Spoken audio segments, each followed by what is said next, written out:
یہ جو بھگوا کلر ڈالے ہوئے بیٹھے ہوئے ہیں یہ مجاورین، میں سید محمد عرفانی بول رہا ہوں بمبئی سے۔ میں نے ان صاحب کی پوری ویڈیو سنی تو میں یہ جو 8,500 یا 9,500 خدام ہیں نا جو اجمیر شریف میں اپنے آپ کو خادم کہتے ہیں، پہلے ان کی اصل آپ سماعت فرما لیں، اور نہ ہو تو آپ اجمیر جا کر کے وہاں کا جو ریکارڈ ہے نا پرانا، وہ ریکارڈ 400 سال 500 سال پرانا، وہ آپ ذرا ٹیسٹ کریں۔ یہ حضرت خواجہ غریب نواز رضی اللہ تعالیٰ عنہ کے وصال کے وقت آپ کے پاس میں 2 بھائی تھے راجستھانی، ایک کا نام تھا لاکا بھیل اور ایک کا نام تھا ہاکا بھیل۔ یہ دونوں حضرت کی خدمت میں رہتے تھے۔ حضرت غریب نواز کے وصال کے بعد میں یہ دونوں ہی وہاں کے مجاورین اول تھے۔ انہی کی اولادیں میں اللہ نے برکت دی تو یہ 8,500 یا 9,000 یا 9,500 خادم پیدا ہوئے۔ ان میں سے کوئی بھی سید نہیں ہے، کوئی خواجہ غریب نواز کی اولاد میں سے نہیں ہے، بلکہ یہ راجستھانی ہاکا بھیل لاکا بھیل، اور یہ لاکا بھیل ہاکا بھیل بھی جو تھے یہ وہ تھے جیسے ہمارے ہاں جس کو گڈریا کہتے ہیں نا، بکری چلانے والے، بکری پیشہ یا گھاس کھودنے والے، اس ٹائپ کے لوگ تھے، بیچارے ان کا پیشہ تھا، لیکن وہ حضرت خواجہ غریب نواز سے مرید تھے تو اس لیے وہ حضرت کے پاس ہی رہا کرتے تھے۔ انہی کی خدمت میں رہ کر پھر ان کی مجاوری کری، پھر ان سے جو اولادیں ہوئیں تو وہ یکے بعد دیگرے اس خانقاہ کی دیکھ بھال کرنی شروع کر دی۔ آگے جیسے جیسے وقت گزرتا گیا تو جس طریقے سے گلبرگہ کے اندر ہر سال 50 سے 60,000 سید، فیکٹری ہے وہاں پہ وہ بن کے نکلتے ہیں، ایسے ہی یہ خادموں نے اپنے آپ کو سید کہنا شروع کر دیا، اور تقریباً الا ماشاء اللہ چند کو چھوڑ کر سارے ہی فاسق ہیں، سارے ہی داڑھی منڈے ہیں، سارے ہی بے نمازی ہیں، اور ایک کو بھی نماز کی نیت، شرائط نماز اور اس کے علاوہ جو ارکان شریعت ہیں ان کی کوئی واقفیت نہیں۔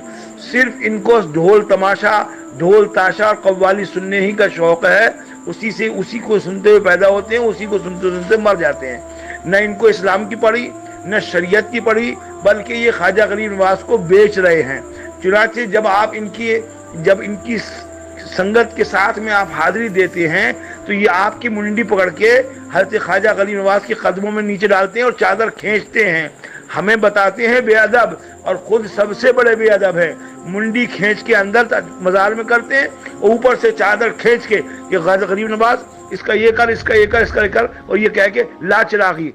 لا پیسے، لا چادر کے، لا گاگر کے، لا بتاشے کے، لا کھیل کے، یہ ان کی حرکتیں ہیں۔ اور یہ اعلیٰ حضرت کے بارے میں کہتے ہیں کہ اعلیٰ حضرت نے جو ہے ان کو اعلیٰ حضرت کیوں کہا جاتا ہے، اور یہ مسلکی اعلیٰ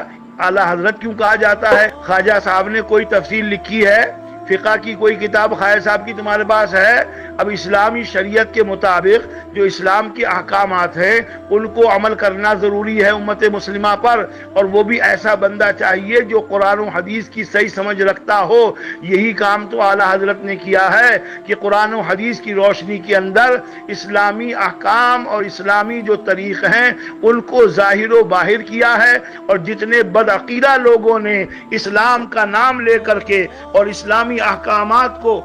جو ہے وہ تخت و تاراج کیا، ان سب سے اعلیٰ حضرت نے محفوظ کیا ہے، اور ان سب کو محفوظ کرتے ہوئے صحیح جو اسلامی اقدار اور اطوار ہیں ان کو ظاہر کیا ہے۔ لیکن چونکہ ان کو ہضم نہیں ہوتا، ان کو تو صرف قوالی آتی ہے، یہ نہ اذان دینے کے لائق، نہ نماز پڑھانے کے لائق، نہ خطبہ جمعہ دینے کے لائق، نہ عیدین کی نماز پڑھانے کے لائق، نہ قرآن ان کو پڑھنا آتا، نہ ان کو حدیث پڑھنی آتی۔ اگر یقین نہ ہو تو 100-200 لوگ میری طرف سے کرایہ میں دوں گا، جہاں بھی دنیا میں سے ہوں وہ جائیں اور جا کر کے 50 خادموں کو بٹھا کر کے ان سے نماز کی نیت سن لیں، صورتیں سن لیں۔ میں یقیناً دعوے سے کہتا ہوں ان کو نہیں آتی ہیں، اور قوالیاں سننے کے علاوہ ان کے پاس میں کوئی کام نہیں ہے۔ ہم قوالیوں کی بات نہیں کرتے اعتراضاً، کیونکہ وہ حضرت خواجہ غریب نواز کے ہاں ہوتی تھی، محبوب الہی کے ہاں بھی ہوتی ہیں، لیکن بلا مزامیر کے، یعنی صرف کلام جو تھا وہ سنا جاتا تھا۔ اس کے علاوہ ان کو اعلیٰ حضرت سے دکھ یوں ہے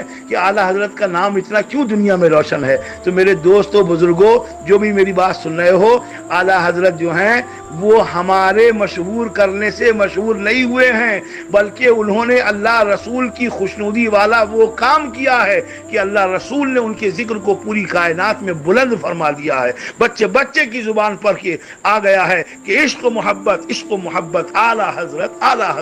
اور اعلیٰ حضرت ہی کی وہ ذات ہے جس نے ہمیں اولیاء اللہ کا مقام پہچنوایا، ورنہ یہ دیوبندی، یہ خبیث وہابی، یہ نجدی، انہوں نے کیا کیا کتابوں میں لکھ کر کے سارے اولیاء سے دوری امت کی پیدا کر دی تھی، اور امت کو کنفیوز کر دیا تھا، امت میں انتشار پیدا کر دیا تھا۔ انہوں نے بتا دیا کہ ولیوں کے ہاں جانا شرک ہے، حرام ہے، بدعت ہے، چادر ڈالنا بدعت ہے، پھول ڈالنا بدعت ہے، سمجھے صاحب، فاتحہ دینا، شیرنی سامنے رکھنا، ہاتھ اٹھا کر کے دعا کرنا، یہ سارے شرک و بدعت کے فتوے جب پھیل رہے تھے، وہ امام احمد رضا ہی کی ذات تھی جو بریلی میں بیٹھ کر کے ڈنکی کی چوٹ پر چادروں کو چڑھانے کا ثبوت، پھولوں کو ڈالنے کا ثبوت، شیرنی کو رکھ کے سامنے فاتحہ پڑھنے کا ثبوت، ہاتھ اٹھا کے دعا کرنے کا ثبوت اگر دیا ہے ہندوستان کی سرزمین پر تو وہ واحد امام احمد رضا خان فاضل بریلوی علیہ رحمت و رضوان کی ذات ہے۔